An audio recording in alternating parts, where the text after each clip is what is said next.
Lee Bradshaw, good to have you here at Noise11.com to talk about a very special project. This is the Horizon album. Not only has it got some of your great work on here, it also has some of the final work for the late Stuart Fraser of Noiseworks.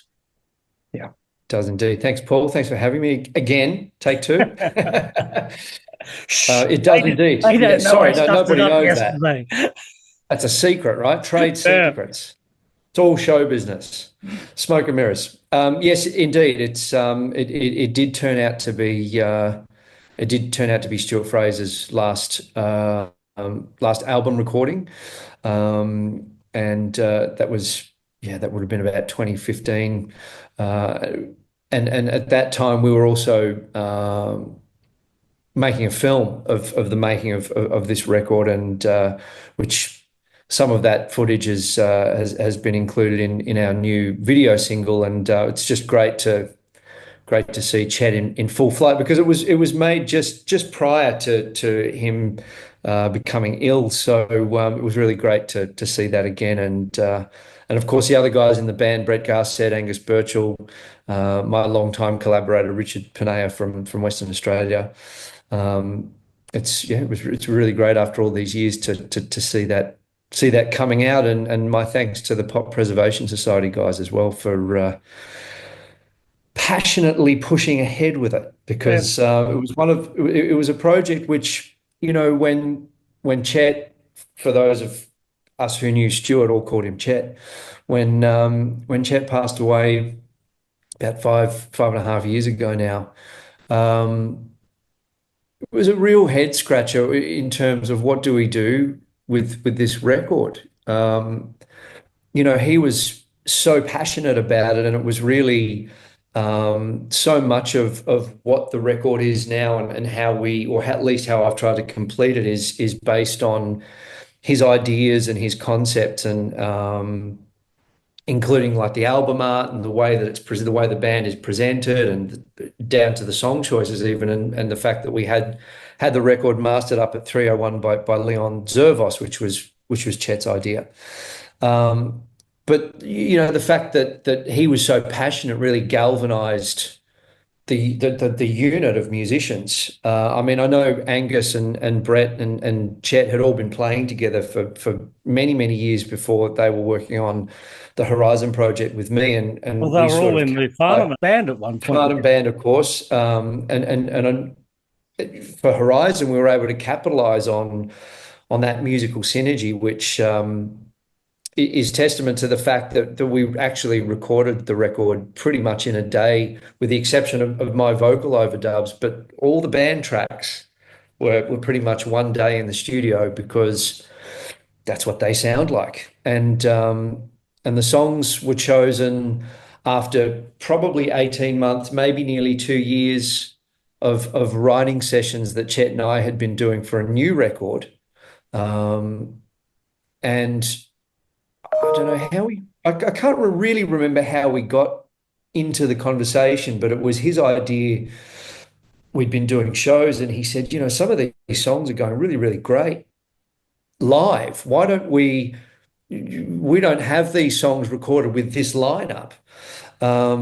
Because the Horizon project for me had been going back many years, and I'd worked with some wonderful musicians over the time, especially some players back in Perth, because I was living in Perth when this project started.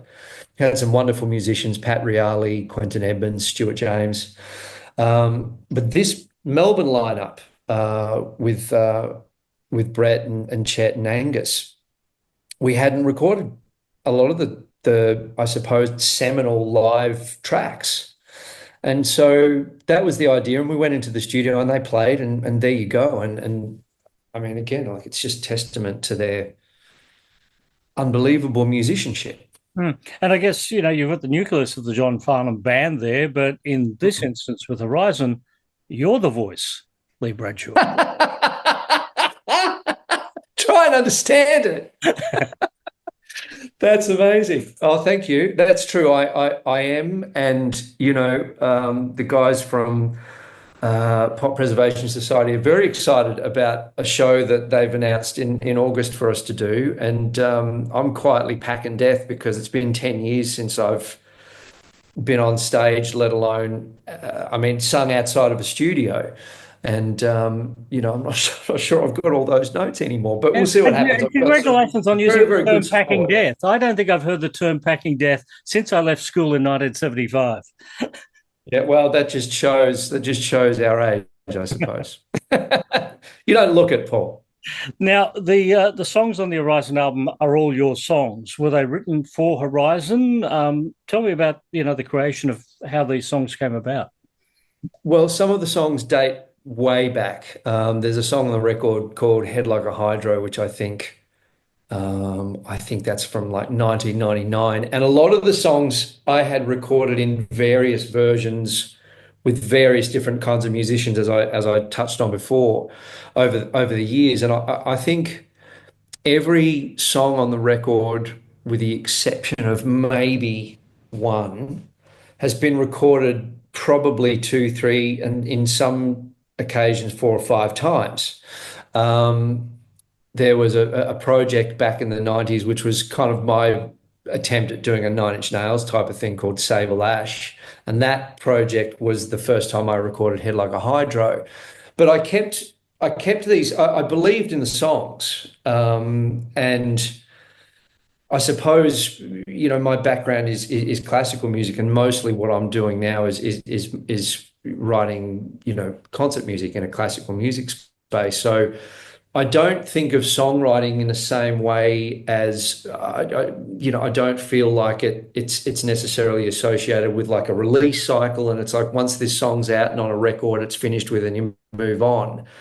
Like classical repertoire, if you compose a piece of music for, I don't know, a string quartet in 1995, you sort of treat it like repertoire, and it continues to have a life depending on how long it's performed and who performs it. So the idea of taking these songs over the journey and re-recording them with different lineups and re-recording them with different people, with different people and in different arrangements or in different studios with different teams and all sorts of things was not something that seemed unusual to me, because I was obviously looking for something.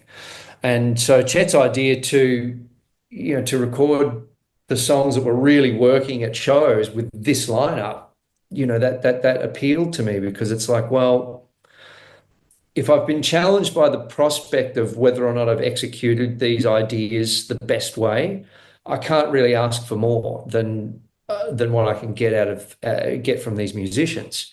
And I think also a part of it too over the years is, I haven't really been particularly satisfied with my vocal capabilities either. So and that was certainly something that put me to the sword when I started working with these guys, because they're used to hearing the voice night after night after night after night. And we used to do a version of Black Dog, which for Farnham fans and like hardcore Farnham fans would be aware of a bootleg like rehearsal recording that he made of Black Dog, achingly burning on fire rock vocals you'll ever hear in your life. And this is the guy who sings Burn For You, and you just think, well, wow. But we were doing that version, and I remember after a couple of the first rehearsals that we had here in Melbourne back in, would have been about 2009. Richard and I had started coming over from Perth to work with these guys, and I remember Chet sort of slyly saying to me after rehearsal, he goes, "You're not really doing the Zepp version, are you?" And I said, "Not really." Will that make it into the set list? Maybe. It was always great fun to do that. When we were gigging in Perth, and this was before we came to Melbourne to work with Chet and Brett and Gus. We used to do a show with our Western Australian lineup, of course. It was like a Wednesday night. I think we started playing at like 1 a.m. in the morning, and we'd finish at 5. So our last set was usually around the time all the other bands around town had finished up, and they'd all file into this club called The Rock. And our last set was full of tunes like Black Dog, and we were doing Free and Bad Company and Deep Purple and Aerosmith and all this kind of stuff. And it was like the Muso set. So all the Musos had come down, and because we were the only band in town that were doing tunes like Black Dog. So maybe we will. That could be fun. That could be, if I can, again, it's all about whether I can reach the notes. And that show at the Evelyn Hotel in Melbourne is on the 8th of August 2025. It is. I'll mention Yes. that. Yeah. Some people would think, because, like I know this record back to front, I've listened to the whole thing. Oh, look, it shrunk. It has. What have you done? It's big again. Look at there that. you go. It's There you big. go. Wow. It's big. That's It's the other thing it's too. I'm so I'm so pleased that the guys wanted to put it on vinyl. I've made a lot of records for other people. Aaron Shembry, for example, we did his debut LP, and he printed that to vinyl, and that was pretty cool. But I've never had a record of mine pressed to vinyl, so that's I grew up listening to vinyl, so it's nice. Yeah. When we talk about music, and this is a hard rock record, right up there at the hard rock end of the scale. Now, when people hear that you're also a classical composer, I'm sure some people think, well, you're working opposite ends of the scales there. But for classical music, for me, classical music has the dynamic of hard rock. And, that's why Metallica and the San Francisco Symphony Orchestra work so well together, I guess. Yeah. Well, Michael Kamen's wonderful orchestrator, wonderful composer. My background in classical music is strings as a player.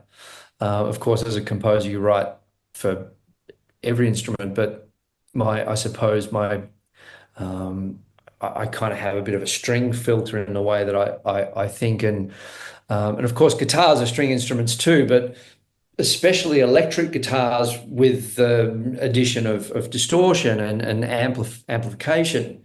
I kind of treat them like a string section, actually, and just the way that you conceptualize how you could use guitars. And that was something that was really gratifying to watch when we were working in the studio, whether or not we were working on this record or anything that we've done. And of course, when I came back to Melbourne in 2010, I was working as the in-house producer at Armstrong's in South Melbourne, formerly Metropolis. And all the Brett and Angus and Chet were doing all of my session work. And I'm so grateful that I got to see so many hours of the way that particularly those two guys, Brett and Chet, would.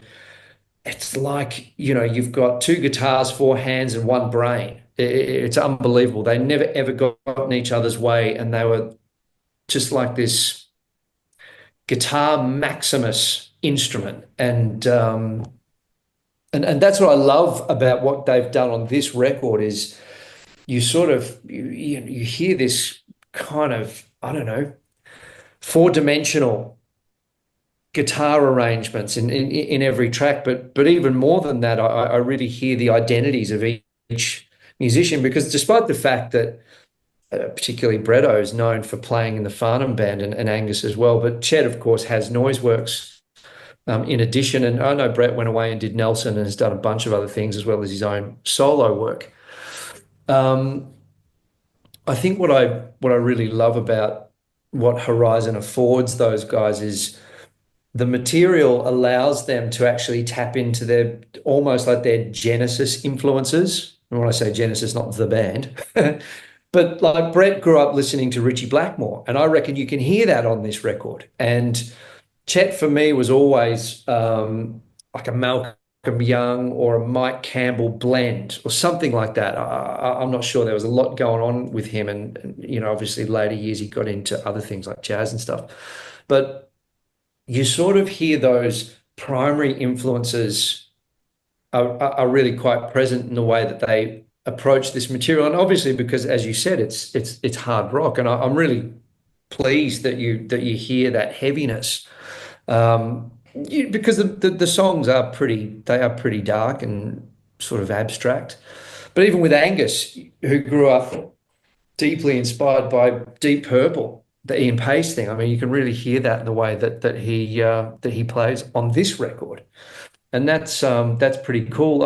I remember, again, going back to the Perth days, we used to rehearse at a place with our WA lineup, and I remember a young guy that used to run the studio there. After one particular rehearsal, he goes, you really kind of got a Paul Rodgers vibe. And I said, who's Paul Rodgers? So because of that classical thing, I had no idea who Free and Bad Company, and I mean, I'd heard of Led Zeppelin, but I hadn't heard Led Zeppelin really. And even Deep Purple and Queen. And I started listening to all this stuff because, of course, I thought I was being incredibly inventive and unique with these songs, but it was stuff that must have got into my brain somehow via osmosis through my folks or something. Well, the album is that Horizons Yes. album, and there is the live show coming up, as we've said. And if you look on the back there, you can see the names there: Bradshaw, Garsed, Fraser, Burchall, and Panaia. And there will still be a Fraser at the show.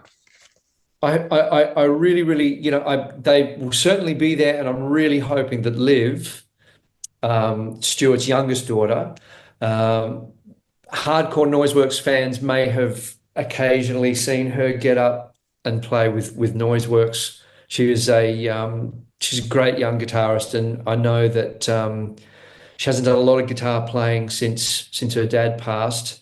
But I'm really, really hopeful that she might get up and play with us. I know that she's been playing the guitar again because of this record, so that alone makes me feel like the wait in putting this record out was worth it. Yeah. Yeah. Well, it's been good to talk to you, Lee. Enjoy your Thank you, travel. Paul. I hope I made some sense. I'm thinking about getting on a plane in a minute. Yes, and make sure the plane's got Wi-Fi. I might need to, give you a call in about 12 hours. Yeah. And We need to do this again yeah, from somewhere over the Indian Ocean. Let me know. perfect. Good to talk to you.